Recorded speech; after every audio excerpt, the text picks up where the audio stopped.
The Bible isn't lacking in creepy stories, okay? But you could say that the scariest stories come from a certain part of the book of Revelation. If you start reading this part of the Bible, you can find a wealth of biblical stories of horror in which we, humans, earthly beings, are warned about the end of the world.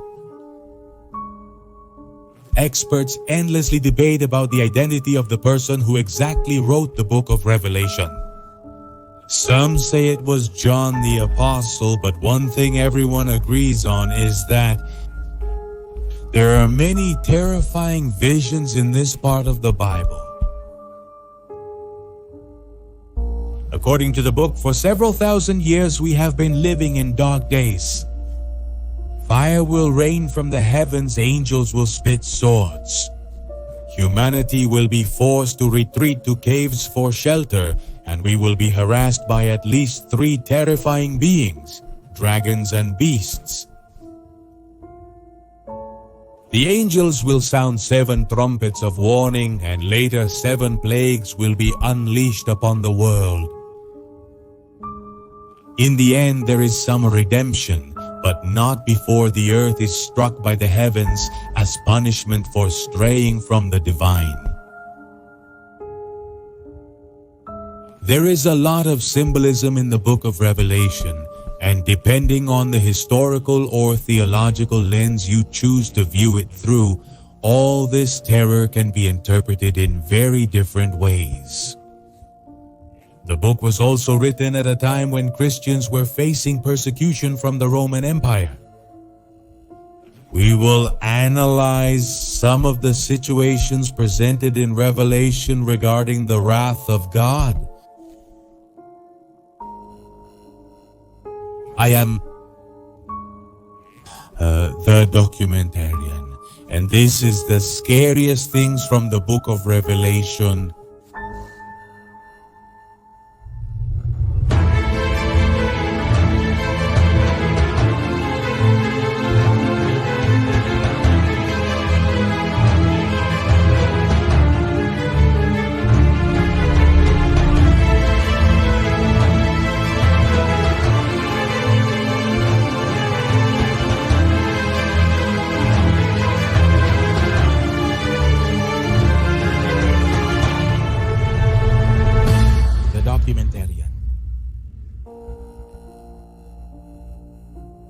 The angels will blow 7 trumpets, each of which has a terrifying consequence, according to Revelation.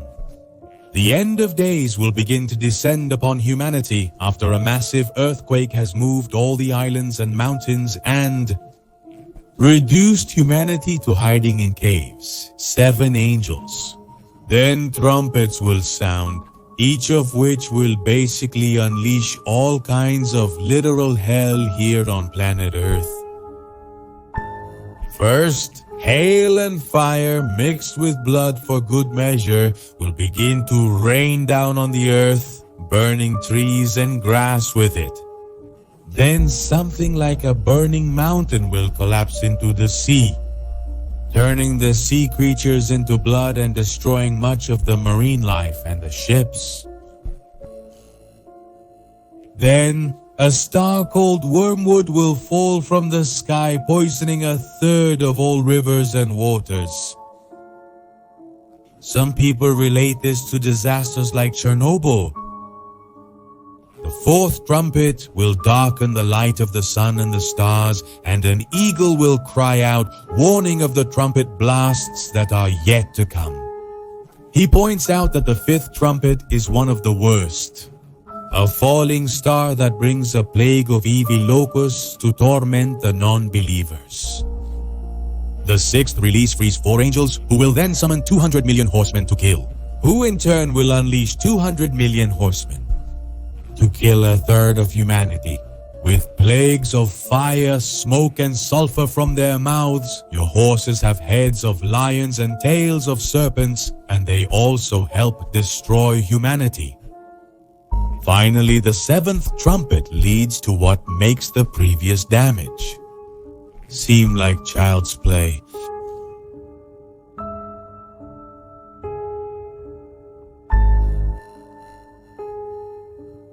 7 bowls that look like offerings will actually unleash deadly plagues.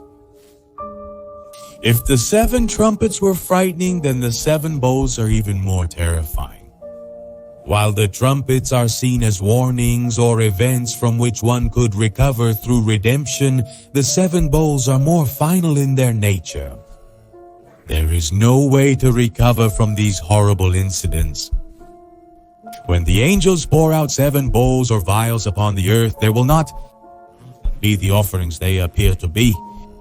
Instead, they will be filled with plagues that destroy almost everything left after the first round of devastation from the trumpets.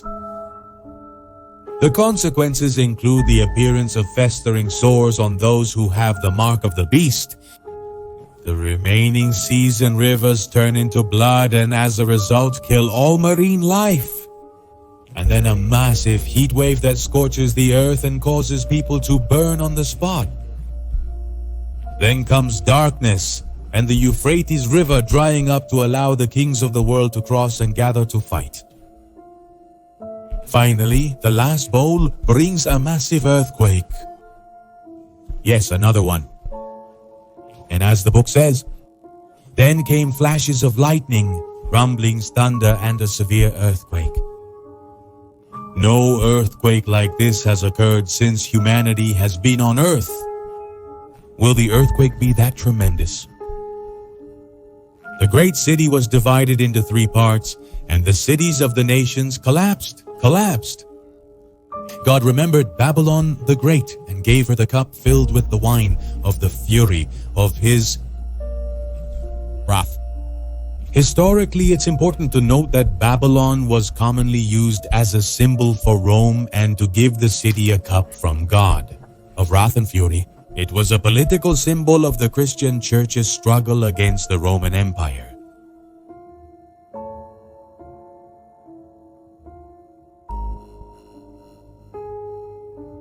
The harlot of Babylon will come upon her beast, drunk with the blood of saints and martyrs. After the earth is basically brought down by the heavens, to punish those who stray from the beliefs or from divinity, the survivors will then receive a new visitor.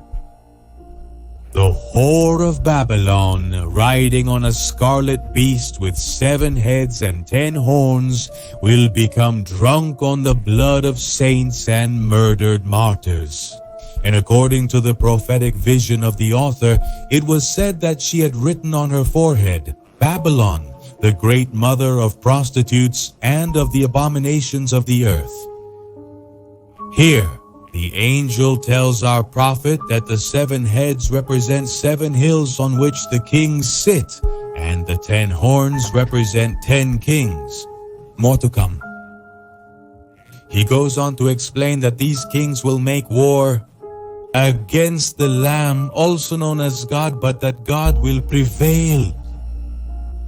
This is perhaps one of the most openly politically motivated parts of the book of Revelation, as it is widely accepted among scholars that the whore of Babylon represents the city of Rome. The 7 hills are those of Rome. And the heads that represent the 10 kings symbolize the Roman emperors who seek to direct worship toward themselves and away from the Christian religion.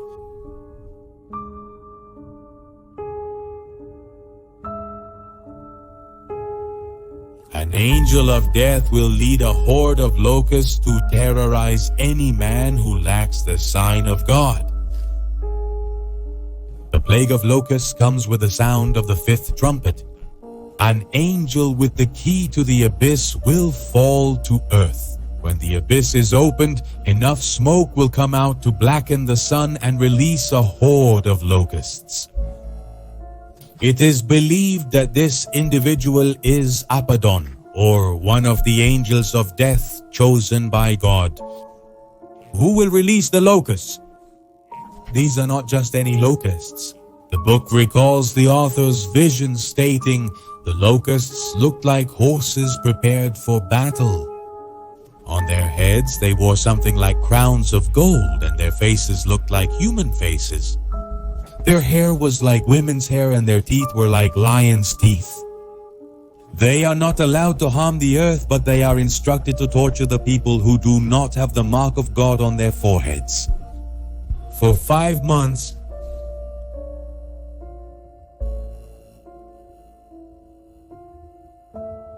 a pregnant woman will fight against a dragon with 7 heads and 10 horns. At one point in the apocalypse, a pregnant woman dressed in white appears in the sky. However, before she has her child, a huge red dragon with 7 heads, 10 horns, and 7 crowns on its heads appears. It will also materialize in the skies, trying to steal her unborn child. What will come, according to the author's prophetic vision, is a back-and-forth battle between the dragon, a symbol and messenger of Satan, and the woman who is protected by the Lamb, also known as God. Essentially, it's a story of good and evil when taken allegorically. Historically, can the dragon and the forces of evil be compared to the Roman Empire and its attempts to persecute Christian worshippers?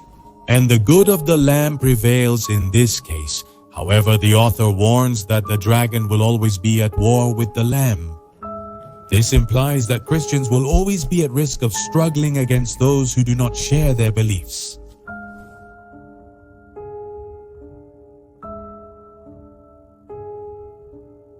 The apocalypse begins with a massive earthquake in which the sun turns black and the sky breaks apart. In the book of Revelation, there is a scroll shown to the prophet. That is our author John, who has 7 seals. As each seal is broken, something happens or appears, and it's at the 6th seal that things start to move pretty quickly. As it is written in 6.12.17, it says, "There was a great earthquake. The sun turned black like a sack made of goat hair, the whole moon turned red like blood, and the stars of the sky fell to the earth. The heavens receded like a rolled-up scroll, and every mountain and island was removed from its place." Since the sky will be dark and essentially opened up, and who knows what will happen next, humanity will be forced to cry out in the caves of the mountains and crevices to hide themselves. When the 7th seal is broken, the heavens will be silent for half an hour, and then the prophetic trumpets will come.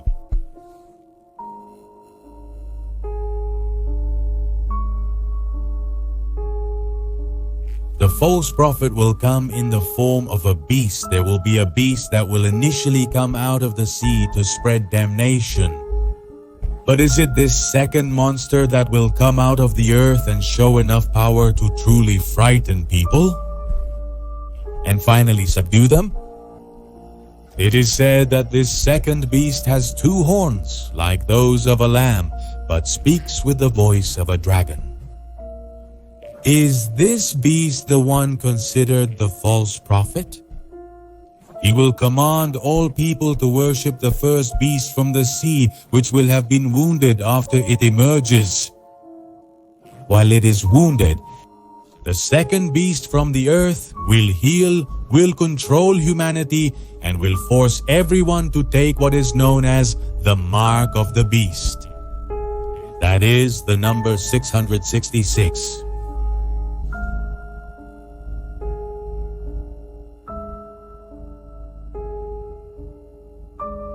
The book of Revelation can be confusing because it is not linear. Revelation is not an easy book to break down. And to this day, scholars from all kinds of religious backgrounds, if not, tend to argue about its content. One important thing to keep in mind is that the story itself is not linear. That is, those who try to use it to predict future events, like the apocalypse. Actually, it's a kind of struggle that aligns the supposed events, since they tend to move cyclically throughout history.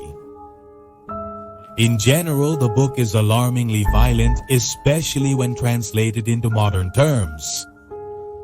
A modern scholar once calculated the death toll from the book and projected it onto a modern world.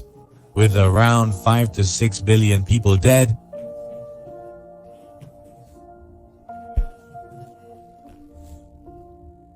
If the end times were really near, they would end with almost 4 billion people dying from war, famine, earthquakes, and plagues.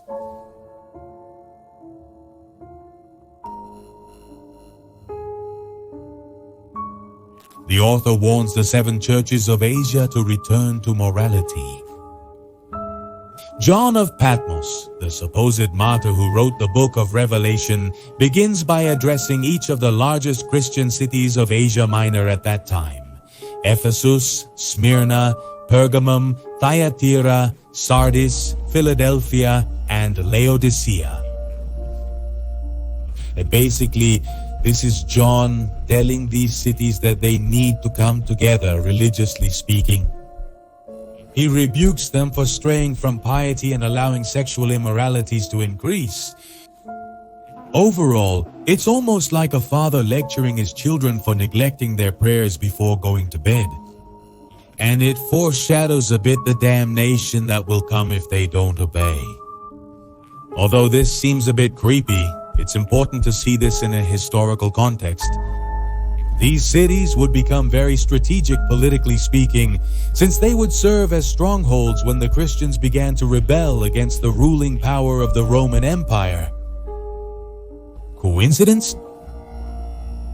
What do you think?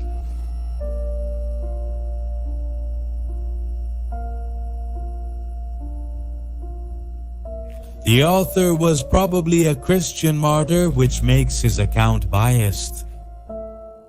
The identity of the author of the Apocalypse has been widely debated throughout history. But the most popular theory seems to be that it was a Christian from Ephesus known as John the Elder, John the Apostle, or John of Patmos. Patmos was a small island off the coast of Greece, not far from the coast of Asia Minor. Although the accounts are somewhat confusing, as with many details from the year 96 of our era. When it was believed that the book had been written, it was thought that John was living in exile on the island. The book itself explains that he is on Patmos because of the word of God and the testimony of Jesus. Although some modern scholars say that this could be a normal preaching route, most agree that this implies he was being exiled for his Christian faith. This was a time when the Roman Empire was persecuting Christians for not worshipping the Roman emperors. The book of Revelation warns both Christians and non-Christians that they will experience the apocalypse because of their lack of devotion and piety. Or in other words, Juan is exiled for religious faith and then uses religious faith as a front to threaten all of humanity.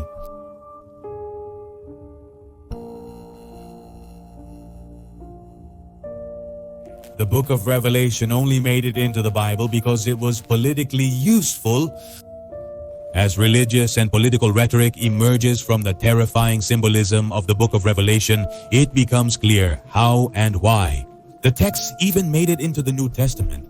First of all, Princeton religion professor Elaine Biggles alludes to several points of conjecture surrounding the book of Revelation in her book, The Gnostic Gospels. First of all, it was written at a time when the legacy of Jesus was highly debated. Secondly, the ridiculous amount of vivid symbolism in the book gives it the freedom to be interpreted in various ways. Like many other scholars, Biggles also believes that the book is, to a large extent, anti-Roman propaganda. Ironically, however, this symbolism to bring down the Roman Empire in favor of Christian rule was ultimately rejected and twisted in favor of the Romans. The symbolism of the apocalypse was ultimately a useful political tool, which is why many scholars believe it made its way into the Bible. Biggles notes that at the time and before the writing of the apocalypse, there were smaller and lesser-known mystics who wrote similar strange and prophetic texts. However, their agenda did not fit with the ruling powers of the time, and history chose to leave them out.